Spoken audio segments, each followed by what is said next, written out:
Welcome to the AI Hustle Podcast, the podcast where we break down the latest in AI news, tools, and interview experts helping you hustle and do more using AI. If you've been following the podcast for a while, you'll know that over the last 6 months, I've been working on a stealth AI startup. Of the hundreds of projects I've covered, this is the one that I believe has the greatest potential. So today I'm excited to announce AIBox. AIBox is a no-code AI app building platform paired with the App Store for AI that lets you monetize your AI tools. The platform lets you build apps by linking together AI models like ChatGPT, Midjourney, and 11 Labs. Eventually will integrate with software like Gmail, Trello, and Salesforce, so you can use AI to automate every function in your organization. To get notified when we launch and be one of the first to build on the platform, you can join the waitlist at aibox.ai. The link is in the show notes. We are currently raising a seed round of funding. If you're an investor that is focused on disruptive tech, I'd love to tell you more about the platform. You can reach out to me at jaden@aibox.ai. I'll leave that email in the show notes. Since the launch of ChatGPT, the debate around AI replacing people is getting bigger and bigger. And one of the biggest areas that we hear this talked about is in, like entry-level jobs, specifically in fast food. I think there was a lot of controversy when earlier this year, McDonald's announced that they were going to create a completely automated restaurant, and today we have an announcement that Wendy's is also following suit, partnering with Google Cloud to create an AI model that can answer people and take people's orders at the window. So today we're going to talk about that. We're going to talk about the implications and where we believe the industry is going and what exactly Wendy's is doing, if anything different than McDonald's. So the first thing to know is when McDonald's originally unveiled back in January, kind of right after the whole ChatGPT AI hype began, a completely automated restaurant. A lot of people criticized them for this, saying, you're going to replace, eventually, if this works, you're going to displace a ton of jobs. And McDonald's CEO apparently pushed back and said that the automated restaurant they created, well, it's true, the whole thing, you can take kiosk orders inside and the whole thing's automated to deliver your orders. While it is automating a lot of different things, there is still about the same size team as a normal McDonald's restaurant, just instead of focusing on taking orders and giving people food and making the food, they're more focused on packaging food and other areas. So apparently they have a similar size staff. Now, that being said, I don't believe for a second that they spent all this money on automation to have the exact same headcount and cost.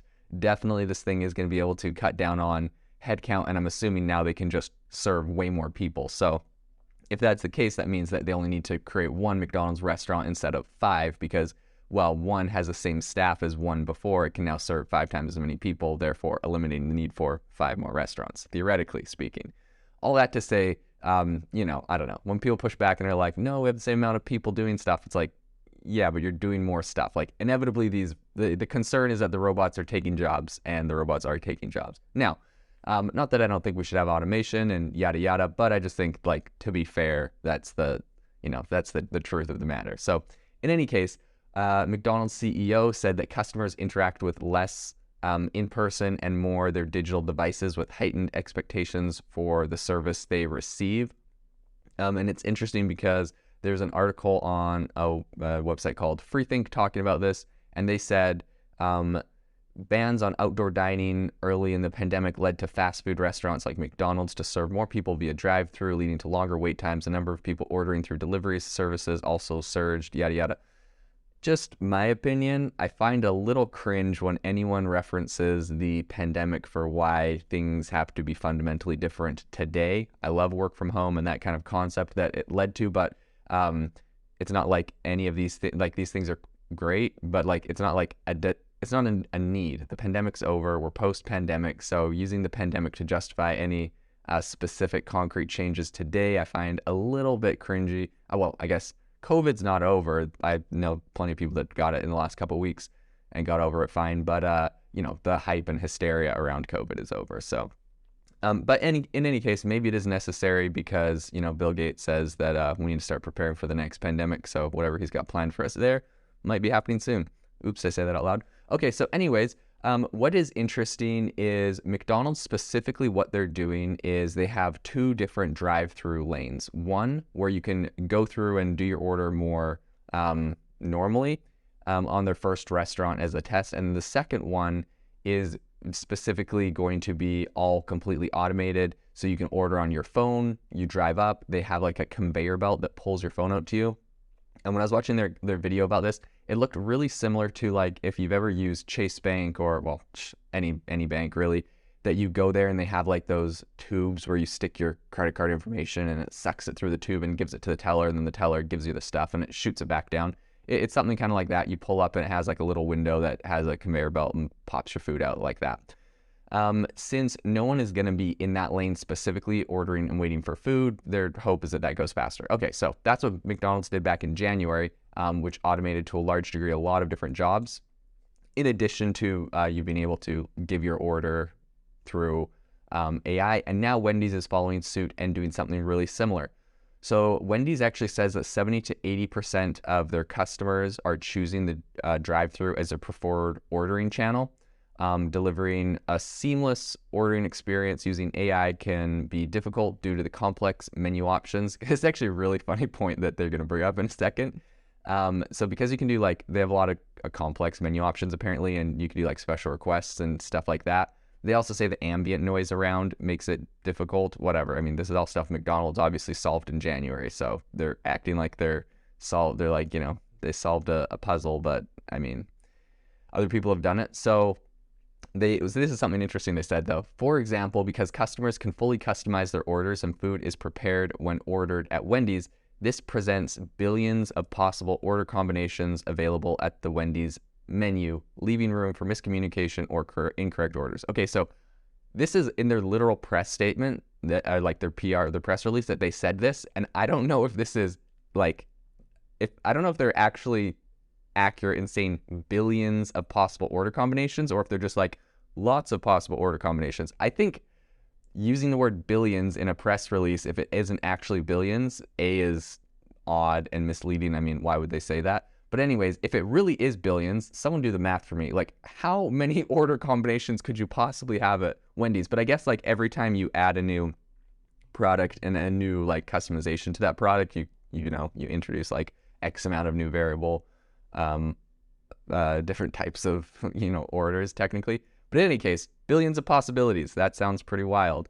So Google Cloud's generative AI capabilities are now going to be able to bring a new automated ordering experience to the drive-thru at Wendy's that is intended to enhance the experience that customers, employees, and franchisees expect. So I think that it's going to be pretty interesting. Essentially, this is the same thing that McDonald's did, and I think that by McDonald's kind of front-running this, they took a lot of the heat, and now that Wendy's doing it, it's not so much like, oh man, Wendy's is replacing jobs. It's just like, okay, well, Wendy's is following what McDonald's is already doing, and everybody inevitably is going to start doing this. I think that's the interesting thing with this is like McDonald's started it. They're kind of the premier or like the biggest fast food restaurant in America, I think.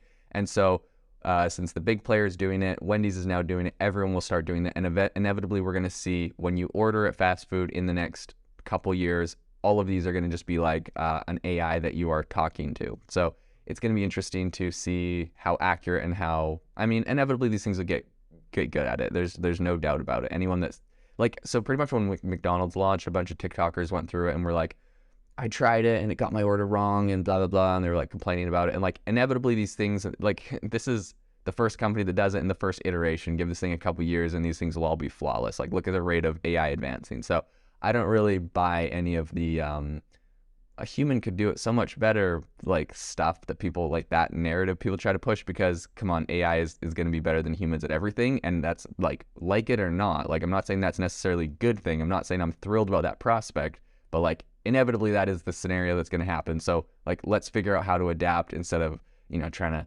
trash talk the AI in hopes that, I don't know, we make ourselves feel better, because in reality, it won't be like that for long. So better prepare than, feel smug for a minute now. In any case, in the press release, Wendy's said that, this is kind of funny, Wendy said, Wendy's introduced the first modern pickup window in the industry more than 50 years ago, and we're thrilled to continue our work with Google Cloud to bring a new wave of innovation to the drive-thru experience. I don't know. I always think it's funny when companies are like, we pioneered the pickup window like 50 years ago, so we're the pioneers, so now we're going to do AI. Look at us, we're pioneers. I'm like, I don't know. Not incredibly impressed by the first pickup window 50 years ago, but like, cool historical fact, not relevant today. In any case, that's just my own silly opinion. But it's going to be really interesting. I think the bigger news in this whole situation is the fact that McDonald's has done this, Wendy's has done this, the industry is going in this direction, and Wendy's has just announced that they're going to do the ordering at the window, but they will inevitably do the automation.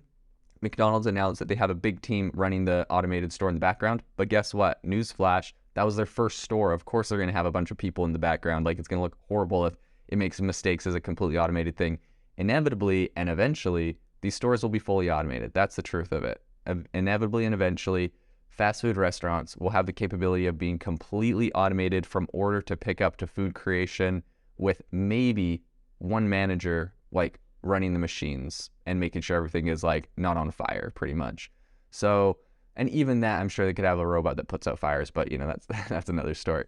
In any case, that is something to be aware of and something to think about as we look at what types of regulation the government should make, what types of legislation should pass around this, and what we are planning on doing with all of the people that inevitably are never going to be able to work at McDonald's or some of these entry-level jobs that is kind of honestly like a safety net in America, is these minimum wage entry-level jobs that people can work at when they are needing to get job experience at the beginning or fall back on in later life if whatever they're working on falls through. So this is going to be a really interesting area to watch, and I feel like fast food restaurants are kind of like the pulse on an entire demographic and how it is going to be replaced and revolutionized by AI. So it's an area we'll continue to watch very closely. If you are looking for an innovative and creative community of people using ChatGPT, you need to join our ChatGPT creators community. I'll drop a link in the description to this podcast. We'd love to see you there, where we share tips and tricks of what is working in ChatGPT. It's a lot easier than a podcast, as you can see screenshots, you can share and comment on things that are currently working. So if this sounds interesting to you, check out the link in the comment. We'd love to have you in the community. Thanks for tuning in to the AI Hustle podcast. If you could do us a massive favor, we would really, really appreciate it if you could leave us a review wherever you get your podcasts. This helps people find the podcast. It helps people know this is a good place to go. And we would really, really appreciate it, as it helps us continue to bring on incredible guests and share incredible content for you to listen to.